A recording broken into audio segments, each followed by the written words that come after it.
کله باندې داسې تکلیف راځي تاسو ته وایم کوم کونترو چې یو تکلیف دي یو کس ته نه تانګي واندې دې سر کو دې یا بل کله کله نه سړي ان اعطيناك الكوثر فصل لربك وانحر دا به یو ځل وای ان شانك هو الابتر دا به سل ځل وای دا به سل ځل وای خدای پاک دې دار شانه بس ساتيخه موږ څنګه داسې سيزونه یې ښه اسې خواله نه لري خدای خوان نه کا موږ له سړی مغلې کوو سړی له مغلې کوو بیا به تا ته غږ نه کوي مجال کې دغه وکړو او ته انا اعطيناك الكوثر فصل لربك وانحر دا چې وای ورپسې څه دی ان شانك هو الابتر دا به سل ځله وای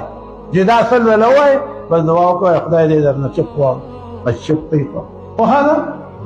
اجازت مې درته ده مزید کوي ښه